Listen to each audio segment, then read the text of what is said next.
And we're live.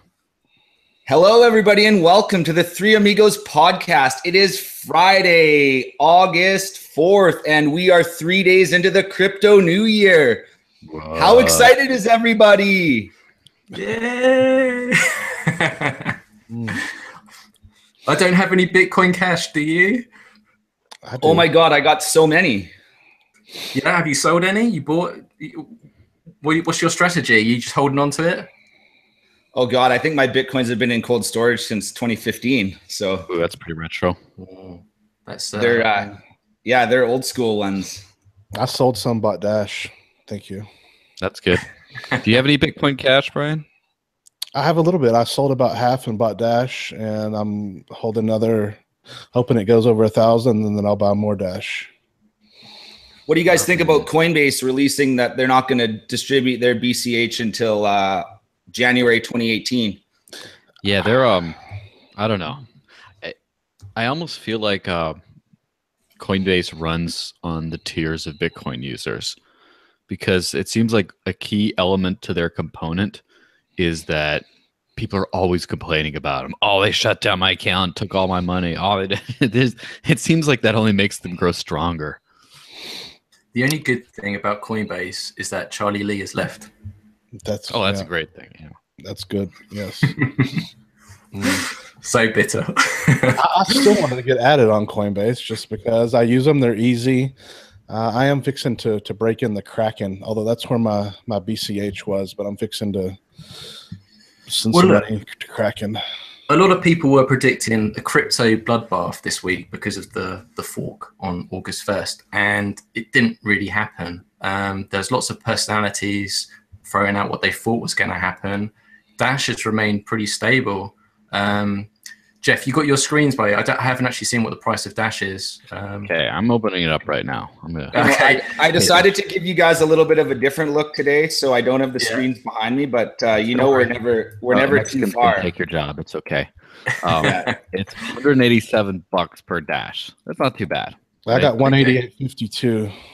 But can we just have a moment of how, just to talk about how stable it's been through this entire thing? Like, this to me is a real tribute to the masternode network holding the 4.7 million Dash that a lot of people forget about. Like, that Dash, it's being held, it's on the chain, but it's not there in the exchanges to be dumped and pumped. And so, I think what we've seen is the market has had tremendous stability just because everybody's comfortable with their position. Yeah, it's been stable. In fact, the masternode count, I don't think it's going to be going up crazy like it used to. I think with the price that it is now, I think we're leveling out. Yeah, it's even more stable. Yeah, I think Brian actually pointed out last week that there's nearly 1 billion of the amount of Dash tied up in masternodes. So that's our safety net, and it's actually an advantage of Dash, because in times of high volatility and fluctuation in prices, that's kind of like our armbands, because it just helps us keep that, keeps us afloat where everyone else is like lost in the storm. Yeah, 883 million. Wowzers. A lot. So we need to get back up to that 200 mark, boys. Oh, yeah. Well, it seems like it's coming. You saw last night when a bunch of support showed up on Kraken when I was watching the charts, and I was quite impressed. Like, there was a buy order for 1,000. There was a buy order above it for 500. So nice. Some whales are either moving large bots around or redistributing them, or maybe pumping them up with some profits from other holdings. Who knows? But it was really nice to see that on Kraken for sure. Yeah, the thing that's always been interesting about the Dash price is, obviously how stable it's been compared to pretty much every other coin, sometimes more so than Bitcoin, especially lately. And it's funny, one of the things that's always been a barrier for me getting other people to use it, especially technically literate people, is they're just scared, right? Oh, what's going to happen with this? I don't know how to do that. Why didn't it go through? Why isn't it confirmed yet? And I was running into those headaches with Bitcoin, and it's like, well, there's 2 Bitcoin. I had people messaging me being like, hey, what am I going to do about this whole split? What can I do? How do I get the extra coins? How do I not lose my money? And it's like, oh gosh, that's such a stress. And Dash not only doesn't have those problems, it's like Dash is not going to split anytime soon, but it's also something that I have confidence in keeping my own personal funds in, right? The stuff that I need to pay bills with, which I used to do that with Bitcoin too. And there was always a little bit of a gamble, like, oh gosh, is it going to go up? Is it going to go down? I don't know. And Dash has minor fluctuations, but it's still like, maybe I just like wait a week to, you know, buy that new thing. And then all of a sudden it's back up. It's something that's, you know, that I can trust for my own personal livelihood. And I think that's a massive selling point for really using Dash. Yep. I'm glad Kraken's going up. That's good. I did not notice that. But yeah, maybe people are moving from Polo to Kraken, which is a good thing. Jeff, yeah. Do you know what's going on with Bitcoin Cash? Because it's wrong to say what can Bitcoin Cash do to succeed, but I think the way they can get the edge is because we all know 60% of Bitcoin is controlled by the miners, which are centralized in China. So if Bitcoin Cash switched up the mining to make it more competitive, then that could actually be so fundamental and instrumental. It's so overlooked. I have a Genesis mining contract, and they've stopped payouts to see what's going on with the Bitcoin Cash thing. So there's something going on with the miners and stuff over there. So all these people with their loyalty and following people like Tone Vays or Adam Meister, the Bitcoin Meister, that sort of stuff. Disrupt Meister. You need to look at who's really like controlling the strings. There's no, you know, it's centralized. There's, you know, it's not decentralized governance like us. We have no boss, right? Yeah. So for me, I look at it a little differently. Just because it's been really interesting to watch the progression, and even just to watch that very first block come out at 2 megabytes, because seeing that, or 1.95 megabytes, whatever it was, but just seeing that, I mean, that's something that's been talked about and queried a long time as to whether the infrastructure as it sits is even capable of supporting a 2 megabyte block. And the very first block we saw was that. So, you know, I know a lot of our developers were very interested and intrigued by that coin split, because there's very rare do you get that amount of hash power that gets redistributed, and seeing what that does to the network is really, really valuable data for all of the devs in this space, because especially on a chain that only requires on the miners to sign off on blocks, you know, it was really interesting to see, you know, the first block I think took 4 or 5 hours or a few hours, and then it slowly came in. But, you know, the hash rate is a lot less, but what's going to happen? I mean, I was talking to one of my Bitcoin maximalist friends, or I like to go to him when I'm asking for a Bitcoin maximalist's opinion, because even though he does trade other, because sometimes you need to just ground yourself, man. I you know, they got this all started, and they still have a lot more data than we do, and I think it's pertinent to keep looking at that data. So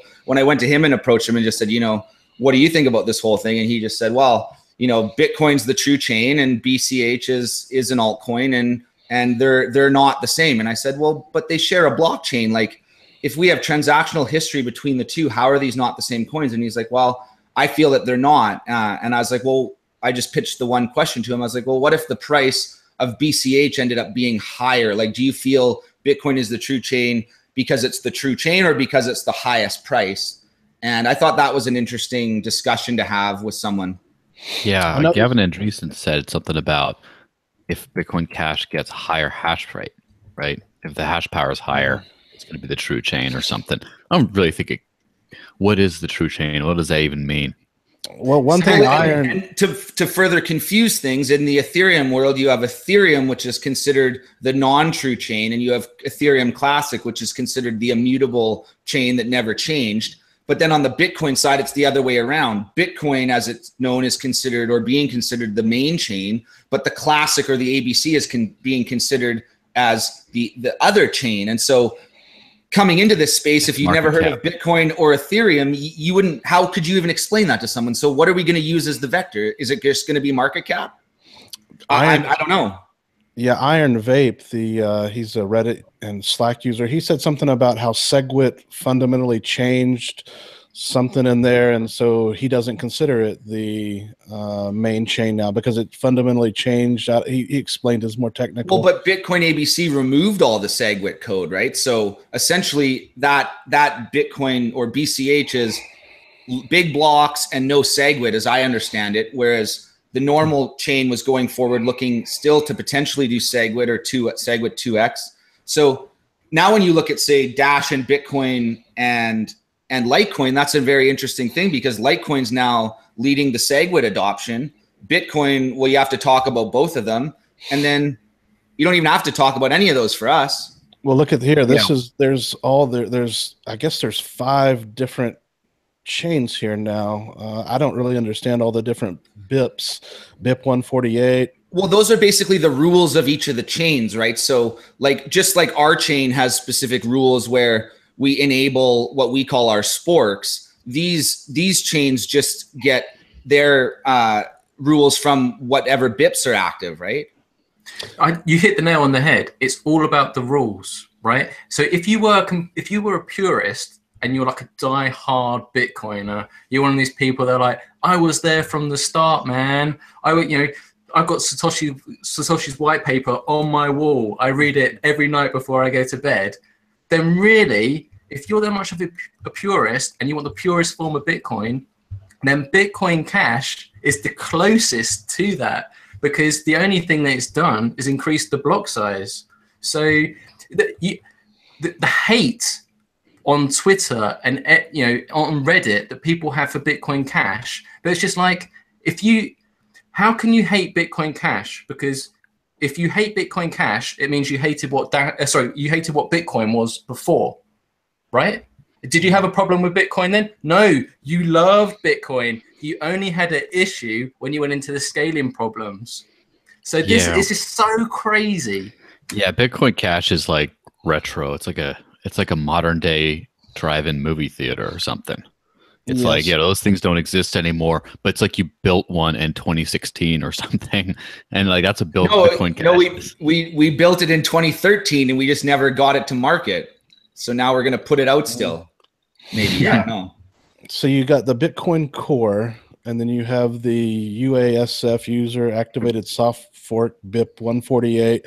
Then you have Bitcoin 1 SegWit 2x, and then the Bitcoin ABC, which is a Bitcoin Cash, which is Bcash, which is BCC, which is BCH, and then you have Signal BIP 91 only. It seems like quite a mess. I don't know. Yeah. Well, and so what you have to do now as a user of Bitcoin, if you weren't introduced to Bitcoin before, and someone says, go download a wallet, you now have to make a lot of decisions that you're going to have or in my opinion, if you're a noob, a little bit of a trouble with. Like, do you want big blocks? Do you want small blocks? Do you want SegWit? Do you not want SegWit? Because all of these different decisions are going to change what client you need to go download now. If you're in support of the big blocks and no SegWit, you got to go to ABC or Bitcoin Classic. But if you're supporting the other thing, then you have other options. And a lot of people don't realize that the blockchain on their disk, that's 130 or 50 gigs big with the whole Bitcoin blockchain. If you move past that forked block, your blockchain is on whatever chain you chose or whatever client you ran. So for me, I had to stop my chains and make almost 4 or 5 different copies of the Bitcoin blockchain. I now almost have a 1 terabyte hard drive full just so I could decide what chain I want to go forward on. And if you want to move all your coins onto the chain, you have to have, your wallet.dat file in place before the block and then move it onto the chain. That was a big process. Pi still? No, man. I had to move it up to literally like almost a gaming sized desktop just to be able to process it all. Yeah, that's this is one of those things that I wrote an article the other day about how it's sort of useless to try to fight for Bitcoin's place in the Bitcoin ecosystem, because it's just this. It's so complicated, so just gridlocked. It's just such a mess. And this is what's chasing mass adoption away. But the good thing is that means that there's no competition with mass adoption. Because what's Bitcoin going to do? Be like, oh, okay, use all these different clients. This is the right one. I don't know. There might be a SegWit. Then you might have to get a Lightning wallet once that gets in. You might have to make sure you're on the right one with the right. No people are going to use this. I'm sorry. Regular people who don't care, non-nerds, they're not going to care. I mean, yeah, it's just too complicated. Absolutely too complicated. I've got an idea for our rapper, Mark. Oh yeah. Yeah. I like big blocks, and Ready? I cannot lie. Give me a beat, Jeff. That's it. You don't. It'd be too much. Yeah, go. Sorry, Brian. Shoot. That's it. I like big blocks, and I cannot lie. You know. What, dude? Yeah. How is that not big blocks? Not lie. Those other brothers not. Anyway, Right. yeah, someone was when a already, little bitty block walks in and I just can't get all my transactions in, I get stung. Oh, I like it. Okay, we'll stop. Yeah. We'll stop. we could make something pretty good with that, I'm sure. Blocks, baby. Dun dun dun dun dun dun dun. Blocks, baby. Dun, dun, dun, dun, dun, dun, dun. All right, stop. Collaborate and listen. Oh, we can't. We have no governance. Definitely we need to have like a crypto rap battle at some point. Someone needs to be, but we need like someone sure, representing each of the currencies. Yeah, we have to have Fluffy there. What's really embarrassing is, Jeff, like King Pup that did those rap videos, I went to give him some ideas, and one of the first things I did was the Ice Baby one. And I wrote like the first 16 bars, and like, yeah, that it was probably like white boy shit. It's just like, what is this? So, but look, if you want to do it, I can speak to King Pup. We can make it happen. Like I chucked in some Dash and stuff before, so we can go two ways on that. If you want to see it happen, I've got lots of ideas. I definitely like that. I like big blocks. I like big blocks would be very funny. I don't know. Jeff turned me on to that out for a rip. That's a really cool. Cool. Oh, you want to go for a rip, do you, buds? Yeah, that's cool. I had one dissing Fluffy Pony. Right, you boys have to talk. I'm gonna have a look in the notes that I sent King Pup. I'll get back to you. Yeah. Right. So what are we moving on to? We should probably get off the Bitcoin ABC stuff and all the cash stuff. And why don't you guys tell me why I'm here? Yeah, I don't know. Because you're our special guest. Because we could have had Charlie Shrem, or we could have had Jeff, and you know. Yeah, one of us will talk to us and show up. The other one always stands us up on the first date, you know. Actually, shout out to Charlie. He's on his bachelor party. So we call it stag do in the UK. We do stag as well, yeah. Stag and stagette, yeah. Yeah. So when you said bachelor thing, I was thinking, isn't that a movie? Like, but Or yeah, the Bachelorette. Yeah, but like, okay, so when you guys go on, bachelor parties and that sort of stuff, how much space is it before the actual wedding? Is it like a couple weeks, or is it like a month? I think it depends on how much of a Nancy boy the guy is. So, like, if he can't hold his drinks and he can't get his stuff together, then you got to go a week out just so that the poor boy can actually recover and he can look presentable. In the UK, you're being dressed up as woman, you're getting permanent marker pen on your face, you're getting everything. So all that pent up anger that you've had, everything that's ever happened, you just take out on that one individual. And so I love stag dudes. They're the best thing ever. Well, I think over here it's mostly about strippers. Yeah. Whichever, if it's bachelor or bachelorette party. It's that's literally the only heterosexual source of the demand for male strippers. Do they take parties? Do they take crypto? Some of them I'm sure do. You know, like remember when I showed the QR code last time on camera? I'm sure you could get like someone's got to have their Dash address on a tramp stamp by now. You know what? I was talking to this with Jeff a few weeks back. He's probably going to be looking at me, shaking his head in a second. But we was just talking about things in general, and I was saying I'm really surprised that no one's done like a Dash not safe for work section, because like back in the day on Reddit with Bitcoin and stuff, girls were really taking advantage of that, to get donations and all that sort of stuff. I'm really surprised no one's actually done that yet. But then again, I think it's probably because let's keep it clean, boys. Sort of Amanda headed that out off the pass. Was just like after that, no one even wanted to try to compete. They're just like, nah. Or maybe let the free market decide. Dash's CEO said that no Dash should be used for that purpose, and since we're so corporate and centralized, you can't go against that. Fair enough. Hey Jeff, where'd you get that sweet hat, eh? You liking that? the D trucker hat, man. I got that from my bud out in Vancouver, eh? Wow. And awesome.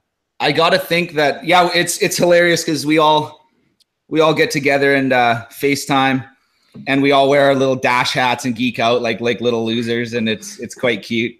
The other day, the one buddy just sends me like a selfie with his Dash hat on, and 2 minutes later, the other guy's got his with the selfie, and then I had mine somewhere too, and we were such losers. It's hilarious. But we really need some Dash Force News swag.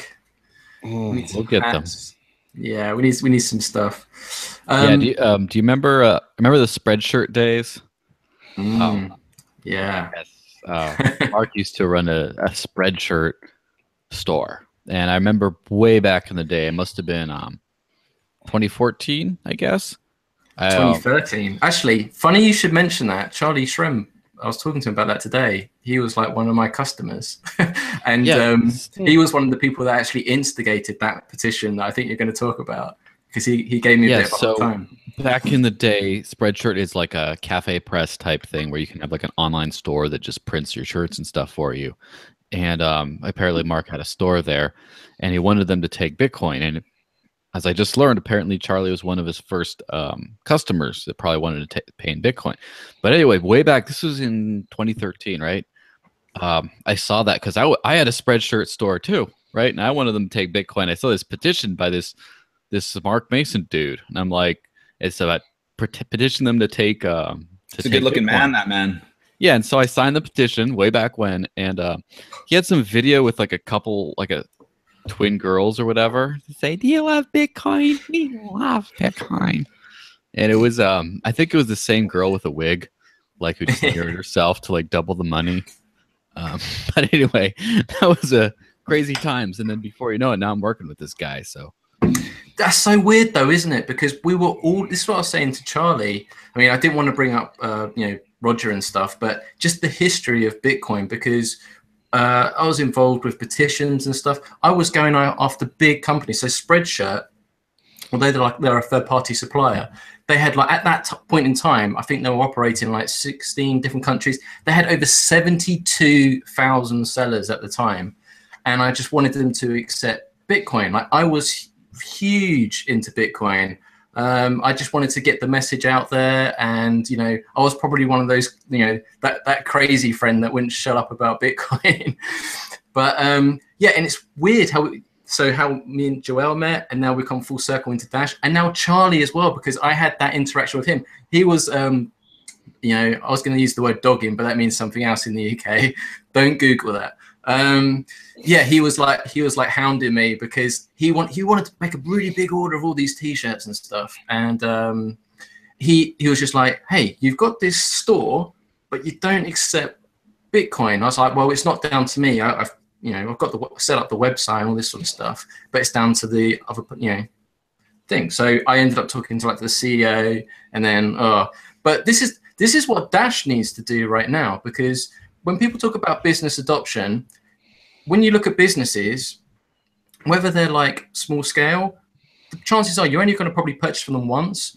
I want to focus on medium to large enterprises, things that people use every day and they have to spend, like Uber. I know that's huge in the States, right? So people jump in Uber. Can you imagine if they accepted Dash?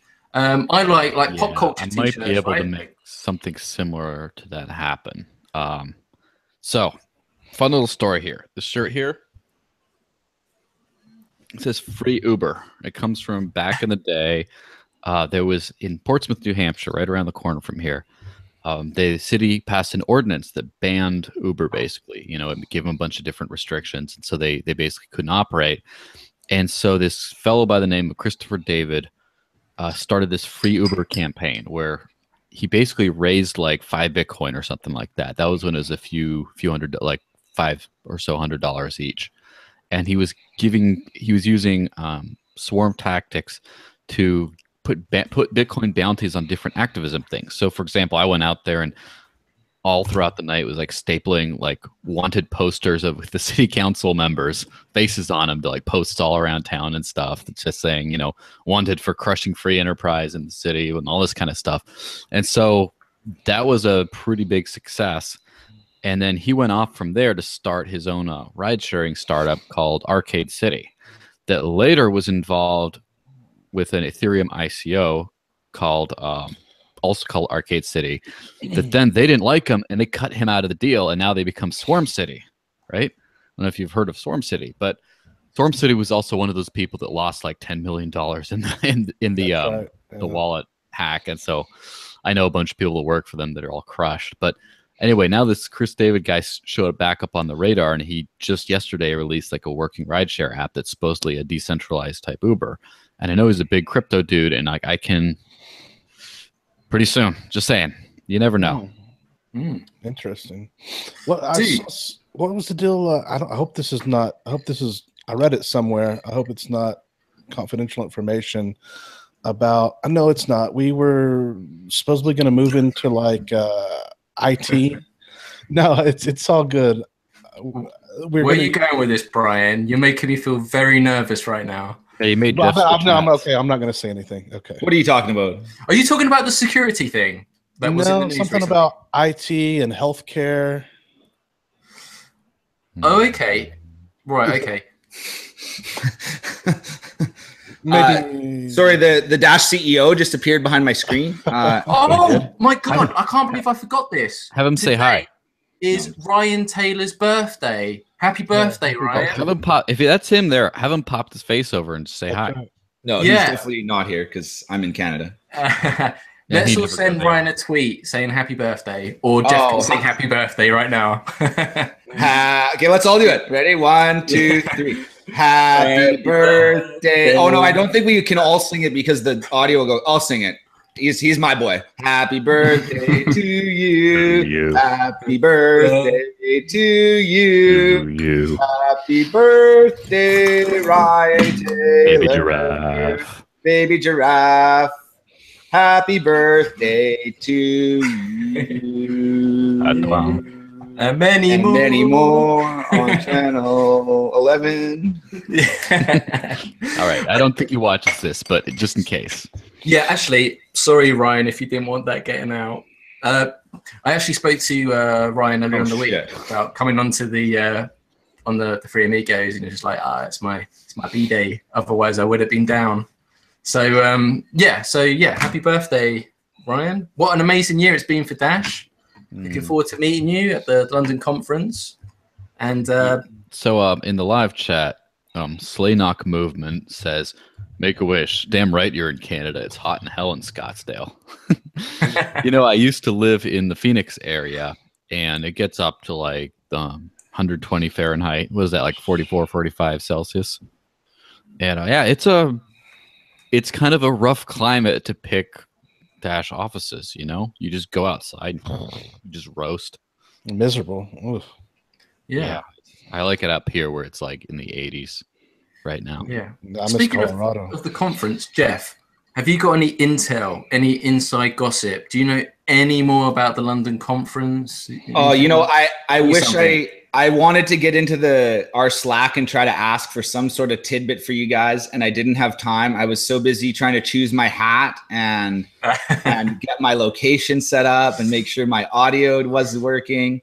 No, but unfortunately, I don't have anything to share, you guys. I'm so sorry about that. Sorry, you're sorry. I'm sorry, eh? Like, I just really apologize, eh? Oh dear. It's very funny. People in the live chat, if you watched the Charlie Shrem interview earlier today, if you have any questions, chuck them in the live chat, especially if you've got a 10x card as well. I'd like to hear what your thoughts are as well. Speaking of the London conference, was mentioned in the interview, but I'm hoping Payzer will actually come to the live conference as well. I've suggested that they have like a sign-up booth with the cars and they can do demonstrations, not just the cars, but the exchange as well. There's still things we need to learn and understand, but we do listen to you. And already from the feedback that we've had, I was just saying to the chaps before we went live, I've sent an email to Charlie, even though he's on his bachelor party, sorry, Charlie, to say, hey, feedback so far has been great. There seems to be a lot more interest in the exchange side than the card, but the $1 physical store fee seems to be the biggest criticism at the moment. So is it Schnuppy Dog in the Dash Talk Slack. Shout out to you. He shared a breakdown of a 10x on how they pass on the fee to the merchant, not the customer. So things can still happen. So I've passed this on to Charlie. So, we want the best solution, because what's good, what's good for the card is good for Dash, right? Especially as the cards are printed and shipped in the US as well for their customers and stuff as well. So the best solution we can get, the better for everyone. Yeah, the dollar, that kills it for me, because I use Amazon and Bitcart. And let me give a Bitcart update. Yeah, I did use Bitcart again, and it came within hours. I saw somebody else used it this week, and it came within like minutes. So they've got their act together again. Looks like they're trying. Big up for Bitcart. Yeah. I don't run their business, so I don't know the challenges they have to deal with, and I know it's got to be hard. That doesn't excuse trying to overpromise and underdeliver sometimes, but they're doing a good job so far. I mean, that's the thing. Here's another thing to think about. Think about how lucky we all are to have Amazon, where we can just buy anything cheap from anywhere in the world. You just get everything off of Amazon. And then you think about, well, not only can you pay with this like magic digital money for Amazon, but you get 15% discount. And they're complaining about it too. Obviously, when you look at through the lens of customer and business, it's like, yes, they owe it to us to give the service that they promise. But then, like in the grander scheme of things, it's like, wow, isn't this thing incredible? I can hardly imagine complaining about it. I'm kind of spoiled from the local Bitcoin 50% off eBay gift cards that I got for a couple of years. So yeah, but I'm all Bitcart now, all Bitcart. Right. Yeah. There's a question in the live chat. Yeah, it was Dash Red and Willowflakes just any finishing up the whole thing. Any momentum with cannabis market? Well, I'm not the best person to speak on that, being in the UK. I've just checked in the forums actually for an update on the Alt 36, because that is so huge for Dash. No one's talking about it. Let me tell you, the greatest. Videos left, right, and center. Look at how much the cannabis industry is worth in the US alone, and then look at the market cap of Dash, and then tell me you're not going to be excited about that. What is the timeline on that? What's the rough? Well, they passed their part 2 of the proposal recently. It's meant to launch by the end of the year. And to date, they've been, since June, they've been releasing a PDF report on the Dash forums around the 5th of every month. So they had one on June, we've had one in July, and I've just checked the forums now, and the one for this month hasn't been uploaded yet. So it'll be interesting to see what's happened. But last time, going from memory here, but in July, they are working with the 2 biggest POS points of sales systems used in the cannabis industry. They've actually got them on board already. They're actually, gagging. They want it now. So the fact that that's already resolved this is going to be so huge. And just look at the people that are in it. You've got people in IBM. You've got former people that are experts in the finance and money payment world as well. This isn't like schoolboy stuff. This is like big league. I'm turning to Trump. That's what it is. Big league, huge. Yeah, it's going to be bigger than that, though. From what I understand, it's going to go outside of the cannabis industry as well, and anything with master pay or something. And they do they handle the regulations, they handle the taxes. It's like a full solution. Yeah, I don't want to hog too much, and I don't know if Jeff knows more about this, but one of the interesting things is that all those numbers that get thrown out, those big round numbers that sound really huge, like billions and billions, and what it's estimated to be to 2020, that's just customer, that's the retail side. But this is actually the retail side, suppliers, and also the financial side of it as well. Those aren't in those estimates because those numbers come from publications that are just reporting on stuff. So this is just so huge, and there's so many future projections of like 2020 and how big this can go. And like I said, when you look at the money that they're forecasting, and then you look at our market cap now, and then if Dash becomes the main boy for that, and this is just America, by the way, right? So you can imagine if this really gets big, you know, why is no one talking about this? This is massive. Yeah, it's because the WannaCry ransomware people didn't shapeshift into Dash, so Dash is basically dead, is what I'm saying. Wow, your favorite people. Did you see the news about Monero? Did you see that in the news? No. That apparently the guy that got the Bitcoin ransoms, well, whoever was doing it, they changed it into Monero. Obviously, via shapeshift, which is cooperating with authorities, by the way.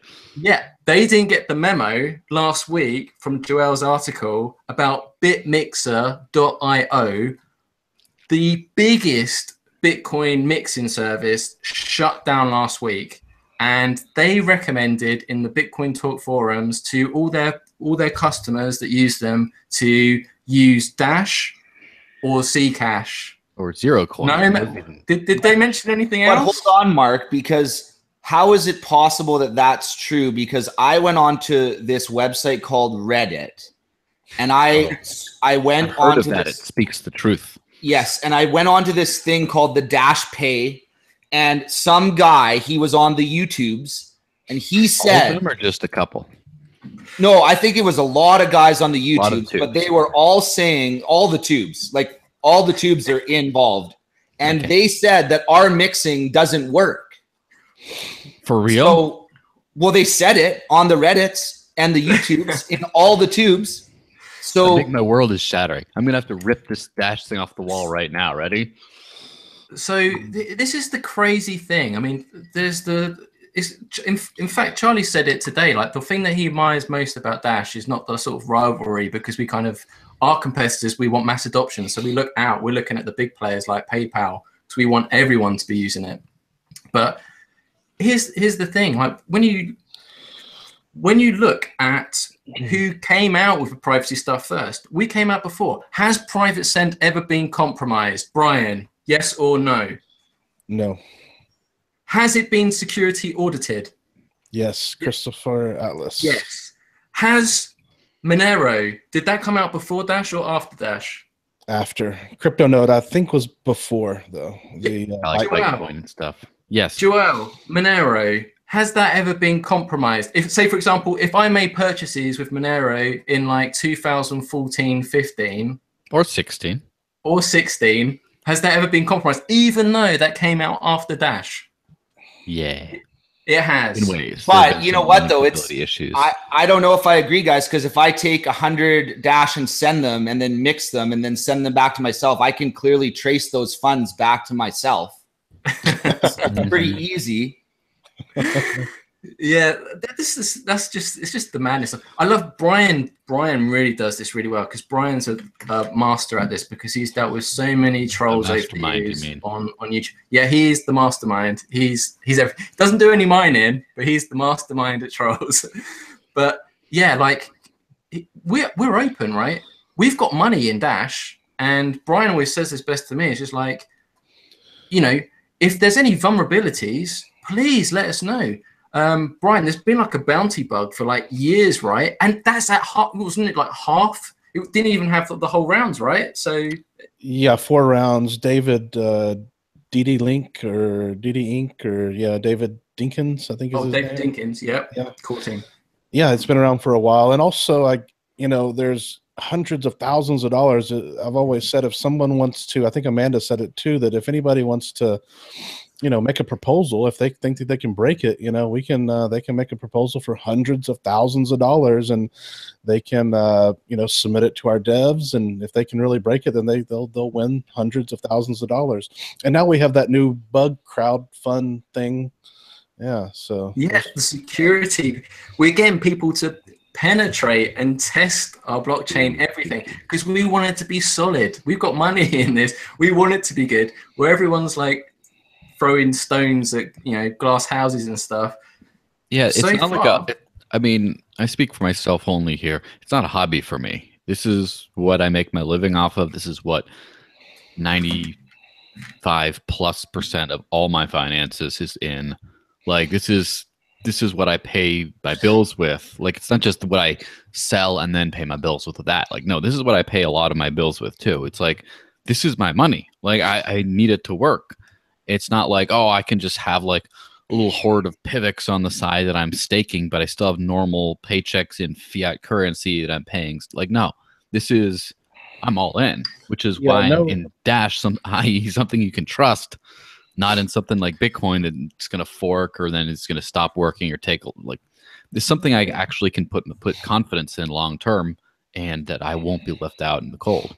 Yeah, at the end of the day, stuff. Sorry, at the end of the day, no coin is going to be NSA proof. If they want to get your information, they're going to be able to get it. No coin is NSA proof. It's just, you know, people say, oh, they can spy on the master nodes and this and that. It'll be very difficult. They're in lots of different countries. They don't have cooperation treaties with all these countries. So no, they can't. And once we have master node blinding, it's going to be even more difficult. So yeah, it's very difficult. It takes thing. And people try to say that privacy or like encryption or whatever is an on-off switch. It's like, does it work or doesn't it? It's like, that's not how the real world works, right? There's varying degrees of difficulty or cost associated with all these things. And that's the thing, is like everyone, they take the argument to the extreme level, like, well, people are just going to ban Bitcoin and shut it all down, or, you know, oh, what about Dash? They just get it to the master node, just infect all the master nodes. It's like, my old Taekwondo instructor used to say it to the kids when they say, well, what if this, and these crazy things. He said, well, what if like laser bazooka wielding monkeys came down from the sky and just blew everything up? What kick are you going to use there? Like, shark with laser beam kick. Duh. Yeah. I mean, there you go. It gets like ridiculous. Like, well, what if this and that? It's like, let's talk about reality for a second, okay? Yeah. It's always real world stuff. Jeff, your friend that you was talking about before, the Bitcoin fanboy, you know, the fanatic. I had a message from someone earlier, and they're mainly in Bitcoin, right? And they messaged me and they said, hey, is the Dash app on iPhone yet? And I was like, yeah, it's been in the news. That's old news now. It's had thousands of downloads. I sent up the link, and they went, oh, okay. They downloaded the app, right? And then they made a transaction with instant send, and they were just like, oh my God. And it's just a text chat. But it was just like, he had an epiphany. It was just like, I use Bitcoin all the time, and like my average fees are like a couple dollars each time. I've just sent a transaction, and it was like 10 cents, you know? And it was just like, that's amazing. And I was just like, I've been telling you this for years. Like, what's going? And this is what I'm saying. It's real world stuff. Like, once you've downloaded that app and used it, you can't go back. You just thinking. I think I'd like to just take a quick second, if you guys don't mind, just to talk a little bit more about the app, because first and foremost, the guys who have been working on our iOS and Android platforms, Quantum Explorer and Hash Engineering, I got to give a huge shout out to those guys. You know, they've done tremendous work getting these apps going, testing them, deploying them. And when I was down in Miami this year in January, you know, we were giving out paper wallets, and really they were only able to be scanned by Android phones. It was just such a big mess. You know, Jax hadn't got us back in the App Store, and it was just a calamity of a mess. And that continued throughout this whole year. You know, even the blockchain cruise in Toronto, I finally got to give out some paper wallets. Again, you know, we had issues importing them with Jax and all these things, but now, boys and girls and everybody, we have mobile platform devices, iOS and Android. They're both capable of sweeping paper wallets. They're both capable of being involved in these types of things. You know, we've got a TEDx event coming up that we're sponsoring. We've got all these big things coming up. You know, the Dash conference in London. We got Money 2020. We're finally set up now to go to these conferences and literally give away paper wallets, because we can do it now. We can make it rain all kinds of things. And that's really exciting for me, man. I've spent so much time working on just getting this paper wallet thing sorted out this year. For me to see, you know, the hard work of Quantum Explorer and Hash Engineering to go in, fix all these bugs. You know, we just pushed the new update to the iOS store, the 0.75. It's crashed 0 times in you know, thousands and thousands of installs, and that's just such a huge thing to finally get that rolled out. And I just want to give a big shout out to those guys, because they've They've really killed it, and I'm so looking forward to the last half of this year. Yeah, so let me add the importance to all that thing is, for one thing, I'm a mobile-only user. I used to be. It only became later on. What are you trying to show us, Jeff? Nothing. I'm just Canada. Okay, yeah. Go Canada. Blame Canada. Anyway, it's been like I started my first Bitcoin wallet was a blockchain.info mobile wallet that then later I got paired with the web wallet or whatever. But for the most part, like I didn't have a full node. My first funny story, my first full node wallet was a Golden wallet. Now I don't know if you know Golden, but it's basically like a Dash knockoff. That let me see, where are they even in the? Why would you even trust the knockoff? Well, it's not a copy. It's Have you looked at his hair? Yeah. So Golden is a Dutch centered cryptocurrency. It's ranked 89 in the market rankings right now. But yeah, they had an interesting time. Anyway, that was the first full node because they convinced me to download it. Like I am not one of those desktop, like download the core client. I would never do that. Like if that's what it took to use Bitcoin, I would never have used it, right? And then that's the thing about Dash is like, I remember the early days, and this is going to sound like hating on Monero again, and I don't mean to do that at this juncture, even though I have in the past. But in the early days, they were saying, "Oh, it's more private. There's this," and there was always argument back and forth about stuff. And I was just I wasn't even like into Dash. I like Dash, but I was like, this Monero stuff sounds interesting too. And then that big thing that just sort of like shut me off completely was when I figured out they didn't have a GUI wallet even. Like literally, you had to download the gigabytes and gigabytes of their bloated blockchain and use a bleeping command line to do anything. And just at that point, I'm like, but I have a Dash mobile wallet. Like I can just, and you know, it's funny. Someone actually went to a local market around here and paid for their like food in Monero, but they like literally had to bring out their laptop and like go bunch of stuff, and it's just like, I like there's a use for that, sure, I guess, but people underestimate the power of like a dedicated mobile wallet. And Dash is because none of the special Dash features are not available on other multi-coin wallets, right? Like Instant Send, and it helps to have not only like Instant Send enabled, but also a dedicated wallet. Like, what other coin has a dedicated mobile wallet? Does Ethereum? I seen a few in the stores, but not really. Does Litecoin? I don't think so. I mean, they might. Does Monero? Like, well, there's free wallet. There's always use free wallet. That's a scam, according to Fluffy Tony. Yeah, big disclaimer: do not ever use free wallet. But yeah, so it's something very powerful that you can just, oh, how do I get Dash? Go into your phone and go download the Dash thing. And here's where it gets to the next level, right? A couple months ago, Wall of Coins that submitted that proposal to be integrated with Dash and stuff, they submitted another proposal which also passed to be integrated into as many mobile wallets as possible directly. So that means a Dash wallet, you could download the Dash wallet and then just buy Dash in the wallet without having to submit your ID and all that kind of stuff. And that's kind of that's sort of the, as far as pre-evolution goes, that's sort of the end game, is where you can just say, hey, download the Dash wallet. Okay, go make a bank deposit. Now you have Dash. Now you can spend it places. Like that's as good as we can get before evolution just cleans it all up.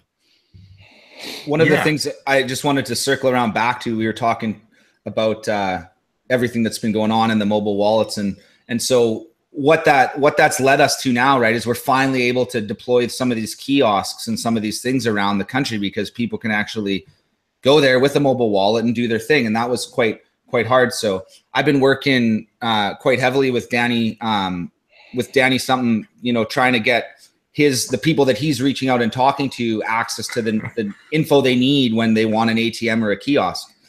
And what I've noticed is that as I build out this infrastructure, it's really, really cool to compare what you need to run a Dash kiosk to what you need to run a kiosk that supports, say, Dash, Ethereum, and Bitcoin. I can squeeze a Dash kiosk infrastructure into something as little as a 1 or 2 gig VPS with 30 20, 30 gigs of storage. And for me to do that exact same build out on Bitcoin or to support Bitcoin and Bitcoin Cash and a few other ones, I'm looking at literally $50 to $100 just to be able to have enough resources to even store the blockchain. And so, people don't realize how lightweight we are. And, you can get a full node client on the Dash blockchain with under 4 gigs of data. That's the whole blockchain, all the history and everything. And so as these services start shutting down or migrating to Dash or whatever, I would really like to ask everyone out there that's running a Bitcoin service, just go ahead and see what it would cost you if you move that service to only running Dash. You got rid of all your gigabytes and gigabytes and gigabytes of blockchains.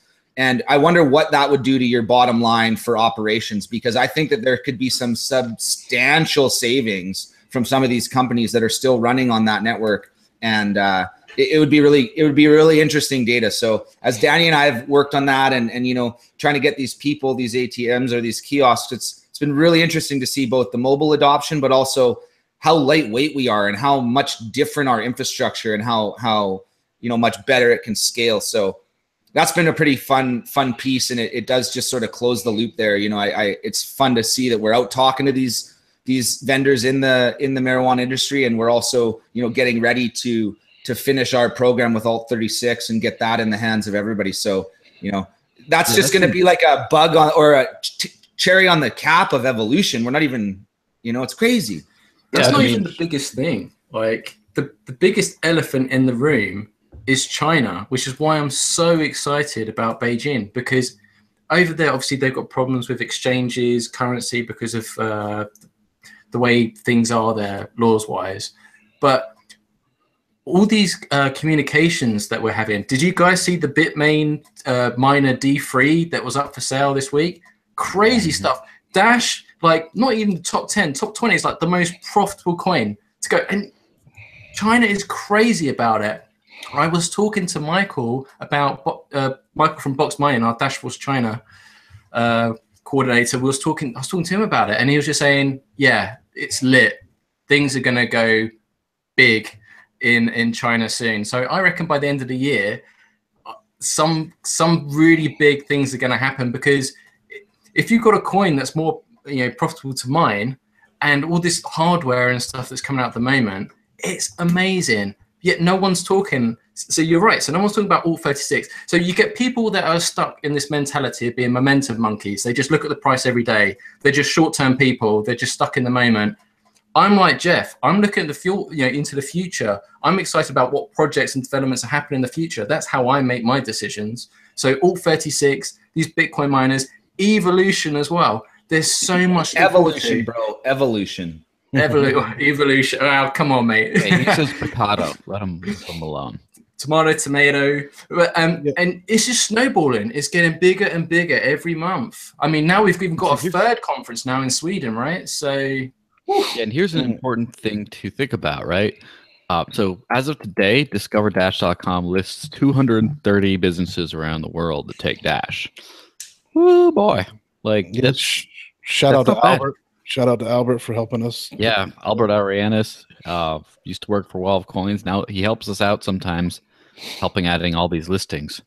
So that's good. One thing to Jeff's point real quick before we go on. I'm looking Bitcoin 150 gigs, Ethereum 85 gigs.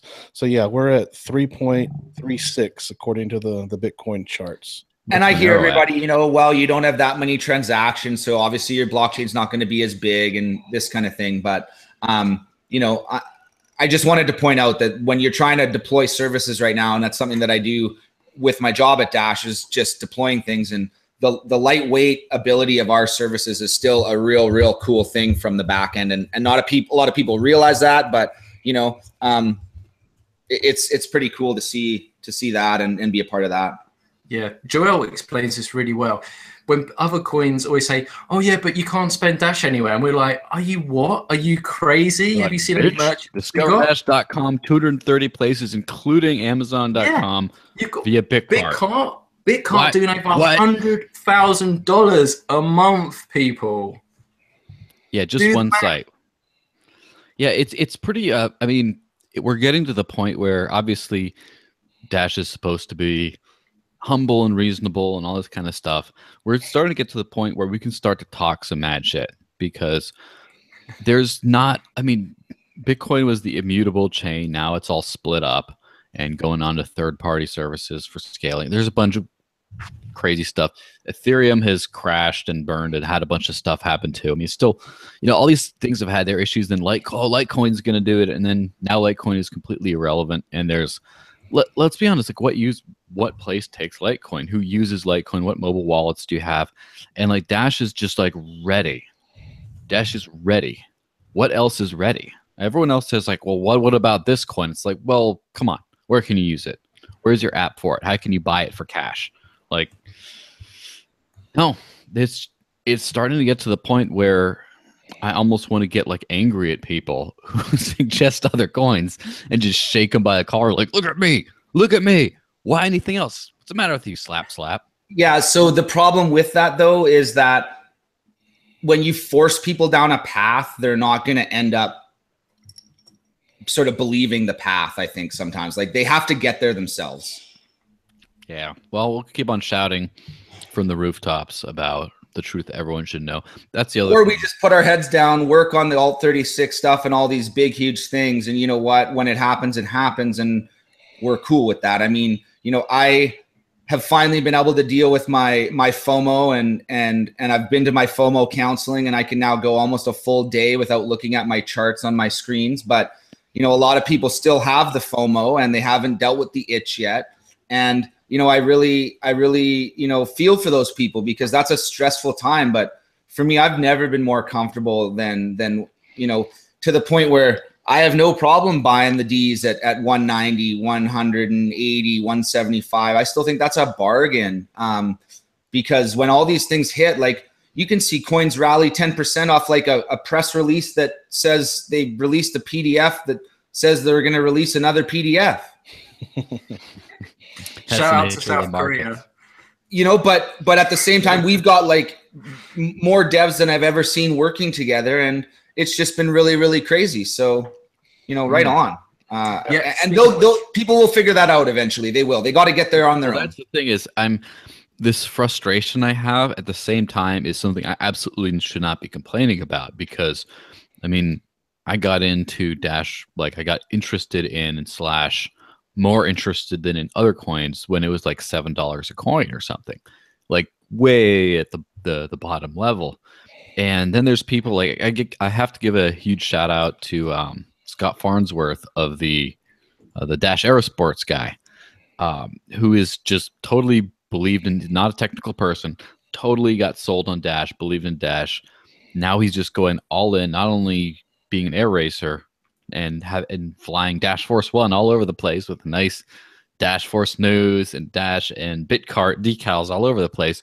Not only is he doing that, but he's staying long, getting people to install Dash wallets. He's getting businesses. He's gotten several businesses to take Dash already, including those 10 Dash ATMs all around Florida.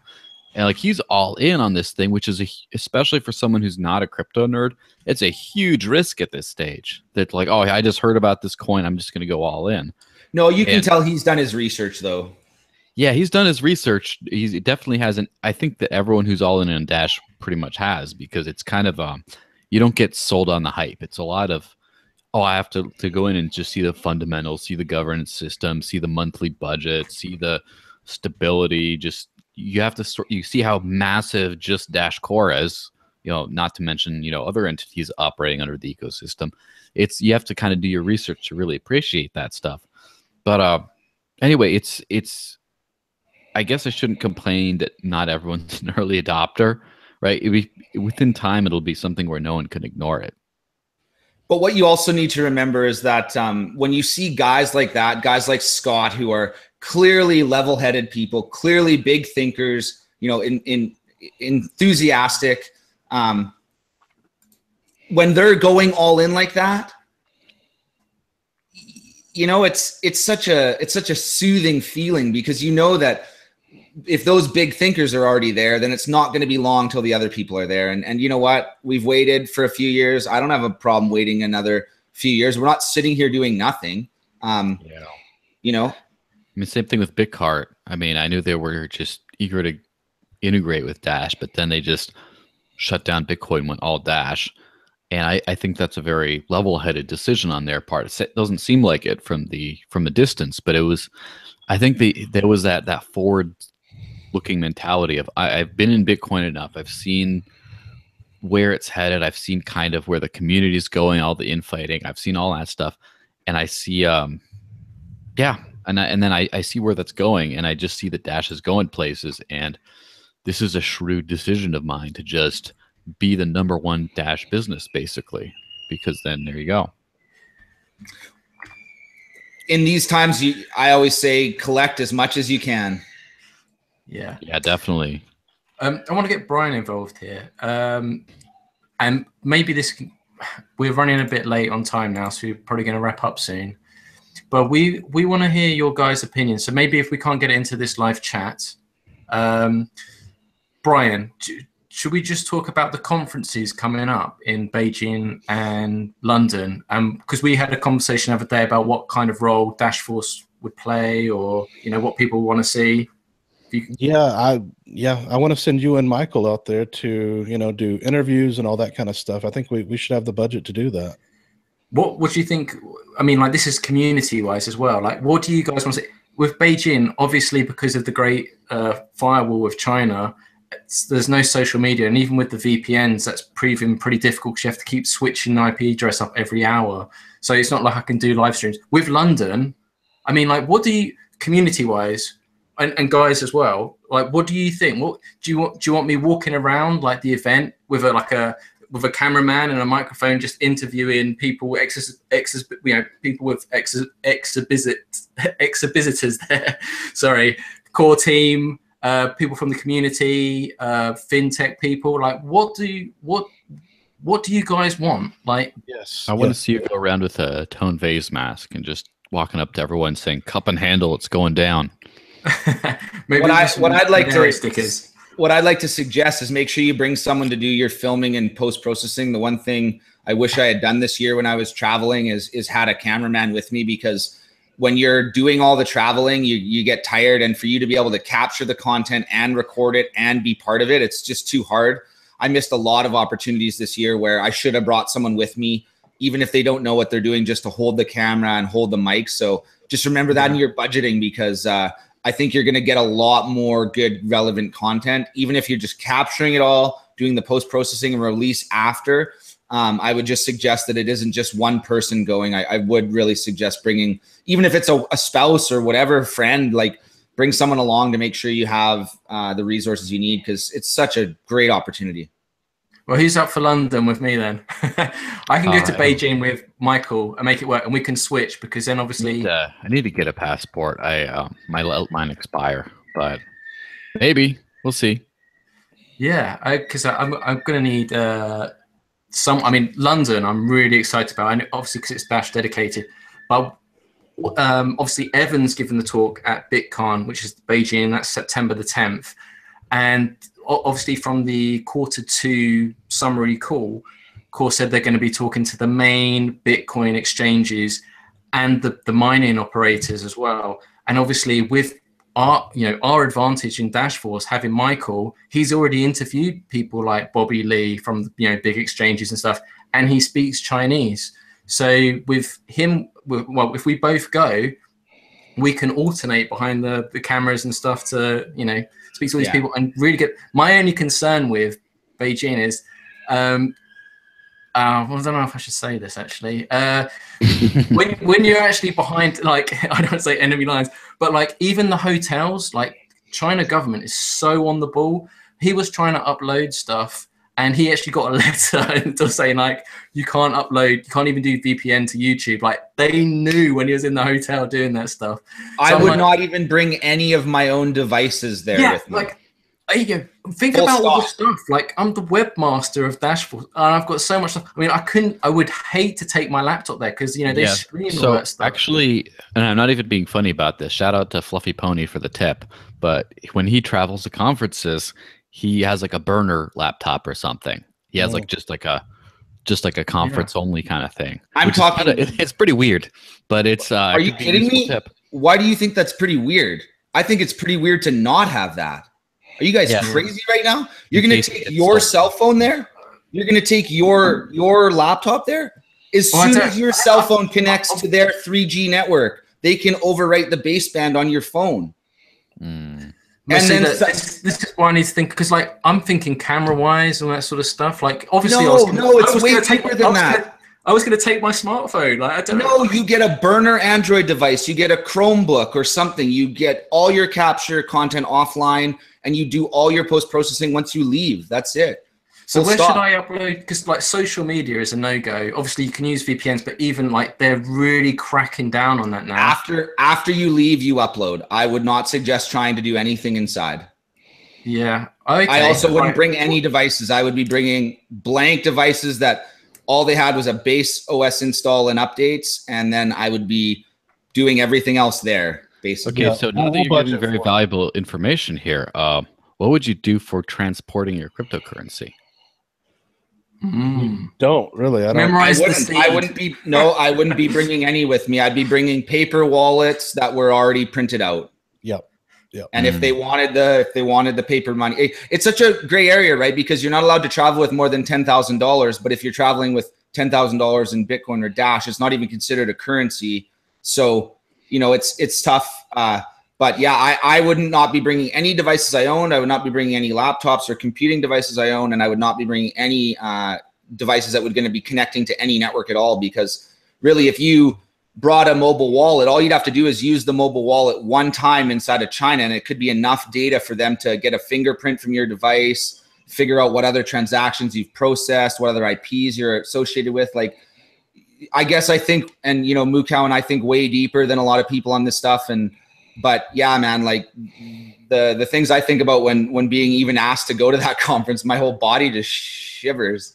Yeah, I've already thought about budgeting for that, Mark. So yeah, it should be, or even just buy a set of devices that become your guys' travel devices, right? Joel, Brian, Jeff's really scared the hell out of me now. I don't know if I want to go anymore. Yeah, that's all right. It's this guy who lives about an hour south of me, or 40 minutes south of me. He runs Snoopwall, which is a tech privacy organization, and so Snoopwall is an interesting app that you can download that tells you all the permissions each app accesses, right? So you can be careful you're not being spied on, et cetera, et cetera. And one of my earlier Cointelegraph articles I wrote was an interview with him about mobile wallet security. And he gave a few good tips about, for example, it's best practice to turn off your Wi-Fi whenever you're going to go into your mobile wallets, because your network is probably going to be a lot safer than whatever Wi-Fi it connects to. But yeah, there's it's one of those things it's like you got to find the right balance of knowledge where you know enough that it's useful to you for security, but you don't know too much, because then you just like stand outside your door with like a wide-eyed look and a knife or something, just looking around, because you just can't trust anything anymore. You never want to know that much. At one of those conferences, somebody hacked all the Wi-Fi's in the Bitcoin. I don't know I don't remember which one, DEF CON or one of those. Yeah, it was one of the DEF CON conferences. Yeah. So yeah, be careful. Guys, do you have any questions any more questions? No. Yeah, isn't it like a bit? It's a security risk, right? If you think about, if you've got Evan talking at Beijing, if you've got like all the main developers going and they're all going to the same place on the same plane, all that sort of stuff. I know this. We're going down like this whole conspiracy like. I live in that rabbit hole, bud. There's no conspiracy about it. That is absolutely going on, and people should be at least conscious of it.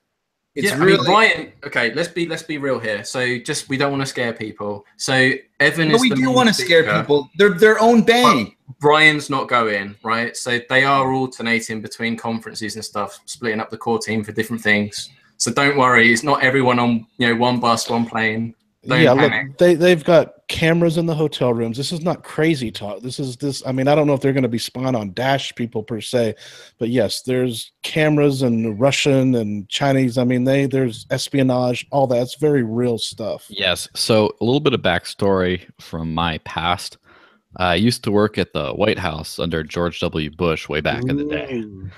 And it was an interesting experience. I was an intern. I didn't get paid, so I didn't take any government money. You're safe, Brian. Anyway, so But there was, every day went through Secret Service security and all that kind of stuff. And then there was the whole thing of the covert division of the Secret Service was always, the people who wear the suits and the earpieces, not the ones in the uniforms, right? They're just everywhere. And there'd be times I'd be just walking outside and then someone's like, hey, have you met the president? Oh, what's he like? And then I just hear over my shoulder, I wouldn't answer that if I were you. I'm like, oh, shit. And just like that constant feeling of people are just looking at me and waiting for me to say something wrong, make a mistake, and pounce on it. It's a little bit nerve-wracking. One of the reasons I got out of that whole sphere because, I just want to be able to be myself and, make funny jokes on a podcast and not, or hopefully funny, whatever, but make jokes on a podcast and be safe, right? But there is a sort of, this gets to the deeper philosophical thing about what is freedom, what is privacy. And in the modern age, there is no true privacy anymore, really. Everything's being listened to. Yes, everything is being listened to by someone in some way. So there's no way backwards. The best way, best defense is a good offense. The best way is to just go forward and own your public persona, right? So that's the thing is if you're very careful with what you say and how you say it, what can people eavesdrop on, right? What can people take? Like if you don't have a fancy car, what can people vandalize, right? If you don't say stupid things, you don't say, grab them by the hoo-ha or whatever, but clearly you can be a powerful person to do that. But I'm saying you can't, if you don't say stupid things, right? If you just keep in that mindset of you're always public, right? Then you don't have that much to fear. And then you can, still take your burner devices or whatever, but someone hacks your emails and then they know that you were cordially polite to Charlie Shrim and asking him details about the car. Like what are they going to find really? What are your dirty secrets that they have to hack and get into? And that's one of the reasons I'm so belligerent on Reddit and stuff is so there's no surprises when people find out what I really think. It's what I really think. I bring up the burner devices and stuff, not because they can look at what they want to look at. I just don't want to bring anything back with me. I don't mind going there. I don't mind having them do whatever they want. I just want whatever I don't want it to be returning with me like a some sort of bug I picked up overseas in my stomach. I don't want that bug inside of my devices. And so, who knows? It may already be there from the time they shipped from the factory originally, because I'm sure that's where the majority of our devices came from. But it's still something that goes through my mind, and I overthink, pretty much everything to do with security. But that's why I am where I am, I guess, in some states. And that's also why sometimes, things are a lot more difficult to scale because you have to think about so many variables. You get almost that paralysis by analysis. Yeah, I mean, I want to set you guys a mission to achieve by the next Three Amigos podcast, because we were talking about, you guys were educating me about a guy called Eddie Bravo that goes on the Joe Rogan podcast. Yeah, but yeah, he's a flat earther, isn't he? You guys said he's got his own podcast as well, and I'm not a big MMA guy, but I care about business adoption. And you guys said to me that he's got a franchise of MMA, 10th Planet. That's Doctor Who to me. That's a TV show. Anyway. But EBI, the Eddie Bravo Invitational, or Eddie Bravo, that's what he... And he's got hundreds of these martial arts schools around the world, correct? Yes. Why don't all of those accept Dash? He's got a podcast. What is he? Is he on YouTube or is he on what? What is he on? Is he SoundCloud? I think he's on YouTube. Yeah. Right. Here's the mission, boys. This week, we're going to find out the contacts. We're going to message. We'll try and get one of us on the podcast. We're going to find out about this 10th Planet thing. See if they can get them to accept Dash. The guy seems, from what you guys told me, is quite open-minded, right, to lots of things. So we need to push forward. He's definitely big into 9/11 trutherism and all these conspiracy theories, and definitely not a lover of the Federal Reserve or central banks, which that's the in, Matt, so Alex Jones. Alternative currencies. Eddie Bravo is crazier than Alex Jones. Oh, is he really? You can't. There's no. That's. Well, do you remember when they were on the same podcast together, and then he was out conspiracying, That's true. That's the moon landing never happened, bro. And Alex Jones, no, it did happen. They just faked the footage. that was a great podcast. That was a good one. I've wondered what I've just opened up here. But like, I think you guys were so passionate talking about MMA, and you're talking about the influence and so. I think you said something about Bellator with Eddie Bravo as well, right? Is he involved with that now? This is like the alternative to UFC, right? Yeah, so Eddie Bravo it's just a jiu-jitsu only tournament. The actual Eddie Bravo Invitational is like a 16-man tournament that's just submission only, no striking. And it's sort of like a combat jiu-jitsu type thing. So that's just a jiu-jitsu. That's more of like what Faraz is doing with the Pure Victory Championships. Whereas Bellator is actually an MMA organization like the UFC, and they have or they allow all their fighters to have their own sponsors as opposed to one global sponsor like Reebok. So the reason Bellator came up is just because we were talking about the synergy of potentially working with Scott Croker and the boys to get, digital currency brought in. And so we could, get that going for some of the Bellator fighters. And I just thought with Rory McDonald potentially fighting for the title in the fall here, how fun would it be to have Dash Force on the canvas or whatever, So I think we really should commit to moving forward with the proposal we spoke about last week for this month. And I think I just noticed that this week on the Pure Victory Championships, another altcoin is also thrown in a donation of $100. So we now really need to step our game up, boys. I think the 100 needs to become 1,000, and I think we need to really step this up because now's the time. And Jeff, we have the budget. You're in contact with him, right? So yeah. Speak to him about the ring and see if we can get some Dash Force or Dash branding on the ring, and see what the response is. Set up a meeting with Brian. He's the treasurer of Dash Force. So, and we'll see if we can make things work, because I'm not into MMA, but you guys love MMA. You love Dash, and we should make things work because I know how powerful. We need to reach new audiences, and I don't want to miss out because I can look at all the hype about this Conor McGregor stuff going on at the moment. It's so true. And didn't even like Floyd Mayweather make some comment about an ICO or something? Like these things are being synergistic, and not only that, but a lot of these fighters are struggling to even be able to afford to go to the gym. So just imagine if they could go in a jiu-jitsu match, win $1,000, and that was their entire fees for the whole year so they could continue training. I mean, This could be life-changing stuff for some of these guys. And then if we can develop the ecosystem around these gyms where the gyms have an ATM or a kiosk and they have the ability to go in and out. I mean, we have a masternode sponsoring, the not, a lower income threshold or something. God, the sky's the limit. But I also want to say that I noticed the view counts weren't that great on our big discussion about MMA. So we got to be careful and make sure that our audience wants us to keep talking about that, because I was excited, but that's a very male dominated thing. And so we got to make sure that we want to move forward and that makes sense. Exactly. Yeah, sorry, Brian. Well, we got to wrap up here pretty soon. Let me just on that same thing. Yeah, Eddie Bravo, I did see that they have the women now in the EBI. They just added the women.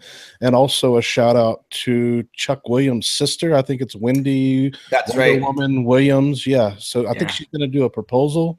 So yeah, Yeah, so one last thing. It's a little bit of a pivot, but it came up during this podcast. Anyone here familiar with Students for Liberty? No. Yes. Students for Liberty. Yes, there's some international student groups that teaches people free market principles and things like that, and they tend to be very, pro cryptocurrency. Anyway, they're having a European conference in Vienna in November, and the organizer just got in touch with me, and he wants there to be a Dash ATM there.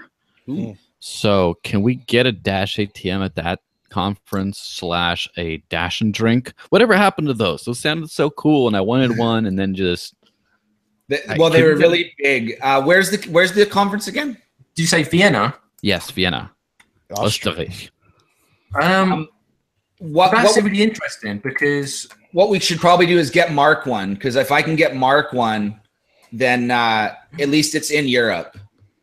Austria already has some Dash ATMs, I believe. Yeah, there's a bunch. I mean, there's a few conflicting reports on exactly how many. I'll get to the bottom of that as soon as I can. But there's at least, let me just actually look up Discover Dash, where I got it listed. I know there's at least one in Vienna, right? So I mean, I think they kind of want one at the conference. I don't think they want to like go down the street to like find one, but they come on, they should. They're definitely really portable. It's easy to get them set up, those kiosks. Yeah. You boys have just reminded me about Hotel Chanevine has one, right? I don't know where the Students for Liberty one is going to be, but I don't know. Cool stuff happening. But anyway, what was the thing with the Dash and Drink thing? How come I haven't heard about that in like a year? So the machine was built, and then I think it got damaged in transport back from TNABC or something like that, and then it just sort of was just disposed of, I guess, or it sort of served its purpose. And then the water vending machine that Mukow and I built, that Mukow built, I just like put paper on and fed him drinks and energy stuff. So that it was just a proof of concept. It was a very, very simple thing. So it is too bad that those went away, but in the end of the day, they just were very, very unportable. And so it was quite a cost to not only get the space for them at the venues, but the power and all the setup. So, we're working on other ways we can make that happen too. I know Philadelphia sent me a little screenshot. I hope he doesn't mind me sharing, but he's sort of like building like a pared down kind of like demo version of these kiosks that we can move around easier. And so yeah, that's definitely something that we got to make sure that you guys, I mean, I'd love to see you guys pick one up as Dash Force, so that whenever we have a Dash Force event, we can make sure that there's a kiosk there with some Dash in it, whether it's us giving it away or not. And I've got a line for that if you guys are interested. So you made the code open source for that, right? If I recall, yeah, right? it's all open source, and I just have I've made the sort of reach out to the vendor or one of the vendors. So if anyone sees like a random like vending machine of like, Coke cans or anything like that and just picks one up, you can speak to Jeff, get the code, and you can run it on a Raspberry Pi, right? You can, but you want something a little more powerful, like an Odroid or something. And yeah, there's a bunch of code up in GitHub called the Dash Vend. So Mukow wrote all that code, and it does basically the instant transaction locking and even pushing all the Arduino pieces out to the actual machine. So that'd be so cool. I want to build one just so like when you got friends round, like you want a Tango, you want a Coke, yeah, you can use it. Yeah, you got to pay with Dash though. The last I saw on the Dash and Drink was that it did get repaired, from what I understand, and they were trying to get it put in the Phoenix offices. That was the last thing that I saw. Oh, that would be amazing. That's I believe that's the case. I think Tungfa got some inside information on that.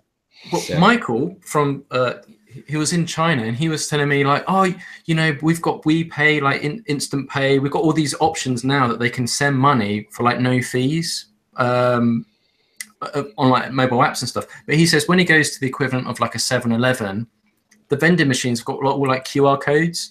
And this was this year. So I sent him those videos of the prototypes of, the drinking can, fizzy drink vending machine and the water one, saying, well, we got QR codes here. We need to make things work. Obviously, Graham's done the whole Festy thing. Hopefully, we're going to hear some news about some events and stuff coming up soon and festivals. But yeah, as you say, this is open source now.